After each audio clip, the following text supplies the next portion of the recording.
గత కొద్ది రోజులుగా బొత్స సత్యనారాయణ గారి ఆరోగ్యం అంత సరిగ్గా లేదని చెప్పి పేపర్లో చూసినందుకు లోకల్గానే మరి అందరం ఉంటాం కదా అని చెప్పి గత కొద్ది రోజులు మేము కూడా మా విమర్శలు అనేవి కొంచెం తగ్గించాం, హెల్త్ బాగలేని రీత్యా అతనికి. అయితే నిన్న ఆయన ప్రెస్ మీట్ పెట్టి మళ్ళీ మాట్లాడుతున్న మాటలు ఏవైతే ఉన్నాయో ఖచ్చితంగా గౌరవాలు తగ్గించుకునేలాగే ఉన్నాయి. ఒక 2-3 నెలల క్రితం కూడా ఆయన మాట్లాడారు అవే మాటలు. అప్పుడు కూడా గట్టిగానే మేము ప్రతిస్పందించాం. తెలుగుదేశం పార్టీ ఉండదు అంటారు, అప్పుడైతే గుండు కొట్టించుకుంటా అన్నారు, మరి ఈరోజు అదైతే తగ్గించారు. బొత్స సత్యనారాయణ గారు, మీకు ఒకటి చెప్తా ఉన్నా, తెలుగుదేశం పార్టీ భవిష్యత్తు గురించి మీరు భయపడకండి. తెలుగుదేశం పార్టీ తెలుగు భాష ఉన్నంత వరకు కూడా ఉంటుంది.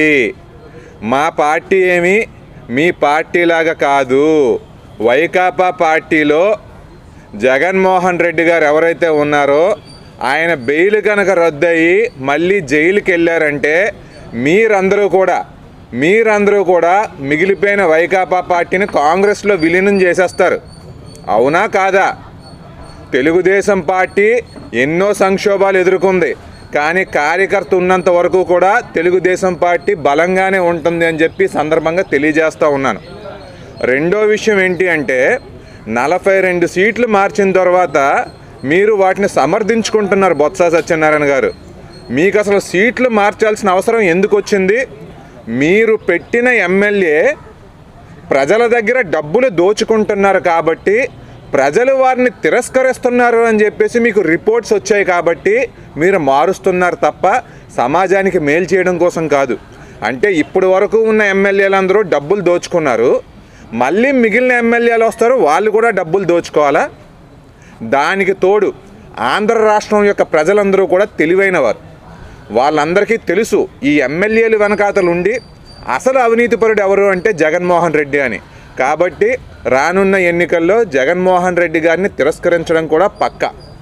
ఇంకా మూడో విషయం, అది ప్రెస్లో చూసిన వెంటనే నేను రెండోసారి చూడాల్సి వచ్చిందనమాట, నిజమేనా అని.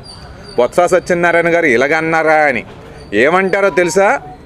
వీళ్ళు తీసుకున్న మద్యం యొక్క పాలసీ వల్ల అంట ప్రజల్లో పరివర్తన వస్తుందంట.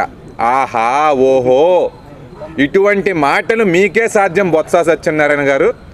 రేట్లు పెంచేసి, మద్యం రేట్లు పెంచేసి చిన్న కుటుంబాలన్నీ కూడా చిన్నాభిన్నం అయిపోతూ ఉంటే, వాళ్ళందరూ కూడా అప్పుల పాలు అయిపోతూ ఉంటే వాళ్ళలో పరివర్తన తీసుకొస్తున్నారని చెప్పి మీరు అంటూ ఉంటే మీకు హ్యాట్స్ ఆఫ్ సార్. మీరు ఒకటే చెప్పండి, మద్యం రేట్లు పెంచడం వల్ల సేల్స్ ఏమైనా తగ్గాయా? మీరు చేస్తానన్న మద్యపాన నిషేధం ఏమైంది?